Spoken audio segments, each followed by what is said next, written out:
बंधु माने आजिर एही कार्यक्रमको आपण मानकु स्वागत। आजिर एही कार्यक्रमटी सिंह राशिर व्यक्तिविशेष मानक पई बहुत गुरुत्वपूर्ण अटे, बहुत ही खास अटे।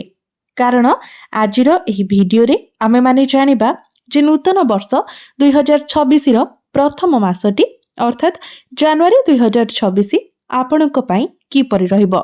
कारण एही वर्ष 2026 टी सूर्यंकर वर्ष अटे, जे कि आपणक राशिर अधिपति अटंती।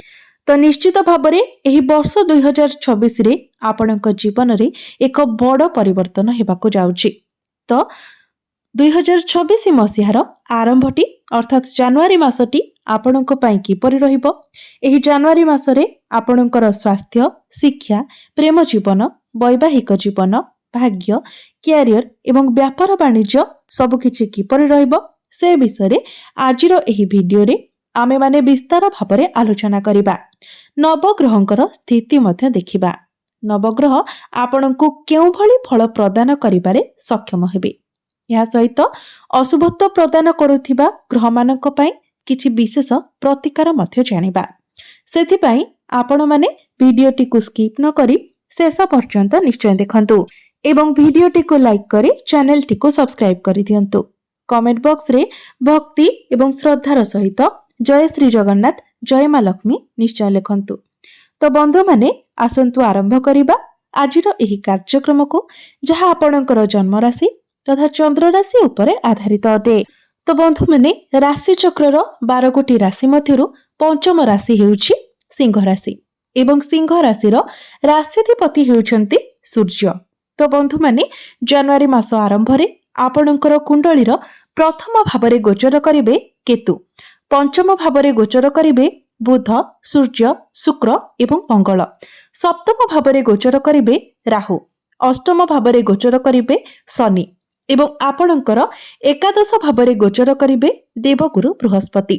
तो सर्वप्रथमे आसंतु जानिबा आपणकर स्वास्थ्य किपरि रहिबो एही जनवरी 2026 रे। तेबे बंधु माने कुंडलीर प्रथम भावटी होइथाय आपणकर स्वास्थ्यर भाव, इम्यूनिटी सिस्टम रो भाव एवं आपणकर प्रथम भावर अधिपति हेउछंती सूर्य। सूर्य आपणकर पंचम भावरे गोचर करूछंती। 14 जनवरी को सूर्य आपणकर षष्ठ भाव को चलन करिवे, किंतु आपणकर षष्ठ भावरे मध्य सूर्य आपणको शुभ फल प्रदान करिवे। तेबे आपणको बास अल्प किछि जिनिस प्रति ध्यान रखिबार अछि, जेमिति कि आपणकर कांधरे किछिटा जंत्रणा अनुभव होई पारे, शोल्डर पेन होई पारे, जॉइंट पेन होई पारे एवं बेले बेले आपण आखिरे मध्य टिके इरिटेशन फील करि पारंती। किंतु मोटा मोटी भाबरे कहिबाको गले आपणकर इम्यूनिटी सिस्टम स्ट्रांग रहिबो। किंतु जदि आपण बाहर को केवाडे जाउछंती, ट्रैवलिंग रे जाउछंती, तो सेते बेले आपणको आपणक निज स्वास्थ्यर जत्न नेबार अछि। निजर खाद्य पेय प्रति आपणको सतर्क रहिबार अछि। विशेष करी जदि कहिबा तो 14 जनवरी रु 23 जनवरी पर्यंत आपणको टिके निज स्वास्थ्यर विशेष जत्न नेबार अछि, नचेत आपणकर स्वास्थ्य बहुत भल रहिबो। एबे आसंतु जानिबा आपणकर शिक्षा क्षेत्र किपरि रहिबो एही जनवरी 2026 रे। विद्यार्थी मानक पई किपरि रहिबो वर्षर प्रथम मास। तो बंधु माने कुंडलीर पंचम भावटी होइथाय आपणकर शिक्षार भाव एवं आपणकर पंचम भावर अधिपति हेउछंती देवगुरु बृहस्पति। गुरु आपणक कुंडलीर एकादश भावरे गोचर करूछंती एवं आपणकर पंचम भावरे 4टी ग्रह गोचर करूछंती, बुध, शुक्र, सूर्य एवं मंगल। शनिकर दृष्टि मध्य आपणकर पंचम भाव उपरକୁ रहुछि। तो 6टी ग्रहंकर प्रभाव आपणकर पंचम भाव उपरे रहुछि। एहा प्रभाव रे आपणकर पाठ पढ़ा को नेकी बहुत सीरियस रहिबे।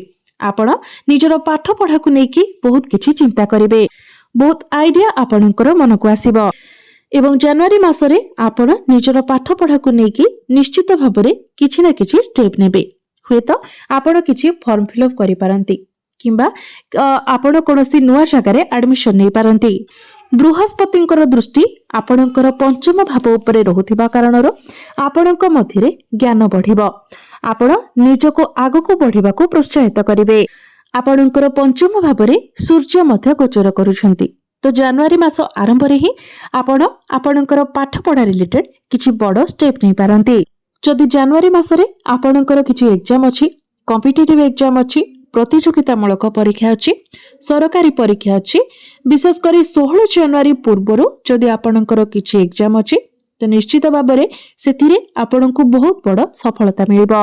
एबे आसंतु जानिबा आपणकर प्रेम जीवन किपरि रहिबो एही जनवरी 2026 रे। तो बंधु माने कुंडलीर पंचम भावटी आपणकर शिक्षार भाव हेबा सहित पंचम भावटी मध्य होइथाय आपणकर प्रेम जीवनर भाव। तो आपणकर पंचम भावर अधिपति हेउछन्ति देवगुरु बृहस्पति। गुरु आपणक कुंडलीर एकादश भावरे गोचर करूछन्ति। आपणकर पंचम भावरे मध्य बुध, शुक्र, सूर्य एवं मंगल गोचर करूछन्ति। तो आपण आपणकर पार्टनर को मध्यरे टिके एग्रेशन देखिबाको पाइबे। तांको भितरे टिके धैर्य मध्य कम रहिबो।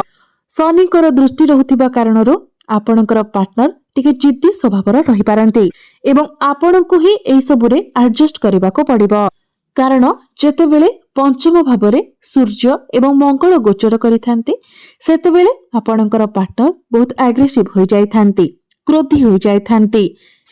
किंतु 18-19 जनवरी परे आपण ए सबुरे सुधार देख। एबे आसंतु जानिबा आपणकर वैवाहिक जीवन किपरि रहिबो एही जनवरी 2026 रे। तो बंधु माने कुंडलीर सप्तम भावटी होइथाय आपणकर वैवाहिक जीवनर भाव, आपणक जीवन साथीर भाव। आपणकर सप्तम भावर अधिपति हेउछन्ति शनि। शनि आपणक कुंडलीर अष्टम भावरे गोचर करूछन्ति एवं आपणकर सप्तम भावरे गोचर करूछन्ति राहु। तेबे डिसेंबर 5 तारिख पर्यंत अर्थात 2026 मसीहार डिसेंबर 5 तारिख पर्यंत राहु आपणकर सप्तम भावरे ही रहिबे। कहिबाको गले संपूर्ण वर्ष सारा ही राहु आपणकर सप्तम भावरे रहिबे। तेणु जेबे पर्यंत राहु आपणकर सप्तम भावरे रहुछन्ति सेते पर्यंत आपणको आपणकर वैवाहिक जीवन को नेकी सतर्क रहिबार अछि। कारण राहु सप्तम भावरे आपणक मध्यरे मिसअंडरस्टैंडिंग कराइथांती। एहा व्यतीत आपणकर सप्तम भावर अधिपति मध्य भल स्थिति रे नाहंती। से अष्टम भावरे गोचर करूछन्ति। अष्टम भावटी को कुंडली रे भल माना जाय न थाए, जहा फଳରେ आपणकर जीवन साथींकर स्वास्थ्य रे मध्य किछिटा समस्या देखा देई पारे। आपणकर जीवन साथींकर एलर्जी, इन्फेक्शन, थक्कापण एई भଳି किछिटा समस्या देखा देई पारे। नचेत आपणकर वैवाहिक जीवन रे मध्य किछिटा समस्या देखा देई पारे। आपणक मध्यरे फाट सृष्टि होई पारे। एबे आसंतु जानिबा सबुठारु महत्वपूर्ण विषय वस्तु आपणकर भाग्य, कैरियर एवं व्यापार वाणिज्यर स्थिति किपरि रहिबो एही जनवरी 2026 रे। तो बंधु माने कुंडलीर नवम भावटी होइथाय आपणकर भाग्यर भाव एवं दशम भावटी होइथाय कैरियर भाव। आपणकर नवम भावर अधिपति हेउछन्ति मंगल। मंगल आपणकर कुंडलीर पंचम भावरे गोचर करूछन्ति। आपणकर नवम भावर अधिपति निज ठारू नवम भावरे गोचर करूछन्ति। तो बंधु माने वर्ष आरंभरु ही आपणकर भाग्य रे उन्नति देखिबाको पाइबे। एहा परे मंगल आपणकर षष्ठ भाव को चलन करिवे, किंतु षष्ठ भावरे मंगल उच्चस्थ हेबे। तो षष्ठ भावरे मध्य से आपणको शुभ फल प्रदान करिवे। तेणु आपण भाग्य संबंधित जहाँ भी निर्णय नेबाकु चाहन्छन्ति ताहा आपण वर्ष आरंभ रे ही नहीं पारिबे, अर्थात जनवरी मास आरंभ रे ही आपण नहीं पारिबे। जदि आपण किछि बड़ जिनिस किणाकिणी करबाकु चाहन्छन्ति, किछि बड़ डिसिजन नेबा पई चाहन्छन्ति, किछि सेल परचेस करबाकु चाहन्छन्ति, share market, stock market, trading ए सब रे आपण इन्वेस्ट करबाकु चाहन्छन्ति तो आपण ताहा करि पारिबे। एही नुआ वर्षर आरंभ रे ही आपण आपणकर गृह रे कोनोसी शुभ मांगलिक कार्यर आयोजन मध्य करि पारंती। कोनोसी दिगरु आपणको बड़ धन लाभ मध्य होई पारे। एबे आसंतु जानिबा आपणकर कैरियर किपरि रहिबो एही जनवरी 2026 रे। तो बंधु माने आपणकर दशम भावर अधिपति हेउछन्ति शुक्र। शुक्र आपणको कुंडलीर पंचम भावरे गोचर करूछन्ति एवं आपणकर प्रथम भावर अधिपतिଙ୍କ सहित गोचर करूछन्ति। तो निश्चित भावरे यह आपणकर कैरियर पई बहुत अधिक शुभ फल प्रदान करिवो। आपणकर पछरे जे पॉलिटिक्स चलुथिला, आपणक विरुद्ध रे जदि किछि जिनिस हेउथिला तो ऑटोमेटिक से सब खराब होई जिवो। अर्थात आपणक विरुद्ध रे जदि केही किछि षडयंत्र करूथिली, ଆପଣଙ୍କୁ ଅସୁବିଧାରେ ପକାଇବାକୁ ଚେଷ୍ଟା କରୁଥିଲେ ତ ସେ ତାଙ୍କର ଯୋଜନାରେ ବିଫଳ ହେବେ। ଆପଣଙ୍କର ଯଦି କିଛି ଟାର୍ଗେଟ ବେସ୍ ଜବ୍ ରହିଛି ତ ଟାର୍ଗେଟ ଆପଣଙ୍କର କମ୍ପ୍ଲିଟ୍ ହୋଇଯିବ, କାରଣ ଆପଣଙ୍କର ଦଶମ ଭାବର କନେକ୍ସନ ବହୁତ ଭଲ ଜାଗା ସହିତ ରହୁଛି।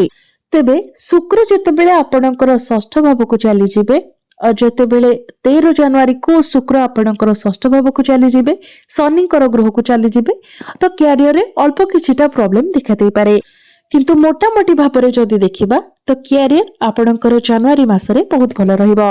ଯଦି ଆପଣଙ୍କ ପାଖରେ ଚାକିରି ନାହିଁ, ଆପଣ ଚାକିରିର ଅନୁସନ୍ଧାନରେ ଅଛନ୍ତି, ତ ଆପଣଙ୍କୁ ଚାକିରି ମିଳିବାର ମଧ୍ୟ ବହୁତ ଅଧିକ ସମ୍ଭାବନା ରହୁଛି। ମାସ ଆରମ୍ଭରୁ ହିଁ ଆପଣଙ୍କୁ ଚାକିରି ମିଳିବାର ବହୁତ ଅଧିକ ସମ୍ଭାବନା ରହୁଛି, ତ ଆପଣ ନିଜ ତରଫରୁ ଚେଷ୍ଟା ଜାରି ରଖନ୍ତୁ। ବିଜନେସ କଥା ଯଦି କହିବା ତ ବିଜନେସ ଆପଣଙ୍କର ଭଲ ରହିବ।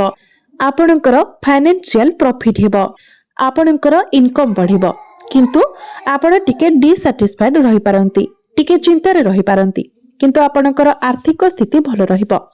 ଏବେ ଆସନ୍ତୁ ଜାଣିବା କିଛି ପ୍ରତିକାର ବିଷୟରେ, ଯେଉଁ ପ୍ରତିକାର ଗୁଡିକ କରିବା ଦ୍ୱାରା ଆପଣଙ୍କୁ ଅଧିକ ମାତ୍ରାରେ ଶୁଭ ଫଳ ପ୍ରାପ୍ତି ହେବ ଏବଂ ଯାହା ସବୁ ଅଶୁଭତ୍ୱ ରହୁଛି ସେଗୁଡିକ ଖଣ୍ଡନ ହୋଇଯିବ। ସେଥିପାଇଁ ଆପଣ ପ୍ରତ୍ୟେକ ଦିନ ଉଦିତ ସୂର୍ଯ୍ୟଙ୍କୁ ତମ୍ବା ପାତ୍ରରେ ଜଳାର୍ଘ୍ୟ ଅର୍ପଣ କରନ୍ତୁ। ଏହା ସହିତ ପ୍ରତ୍ୟେକ ଦିନ ଆପଣ ସୂର୍ଯ୍ୟଙ୍କର ବୀଜ ମନ୍ତ୍ର 108 ଥର ଜପ କରନ୍ତୁ। ପ୍ରତ୍ୟେକ ଦିନ ଆପଣ ମଙ୍ଗଳଙ୍କର ବୀଜ ମନ୍ତ୍ର ମଧ୍ୟ 108 ଥର ଜପ କରନ୍ତୁ ଏବଂ ପ୍ରତ୍ୟେକ ଦିନ ଆପଣ ହନୁମାନ ଚାଳିଶାର ପାଠ କରନ୍ତୁ। ତେବେ ବନ୍ଧୁମାନେ, ଆପଣଙ୍କର ଜୀବନ ମଙ୍ଗଳମୟ ହେଉ, ଏହା ହିଁ ଈଶ୍ୱରଙ୍କ ନିକଟରେ ମୋର ପ୍ରାର୍ଥନା।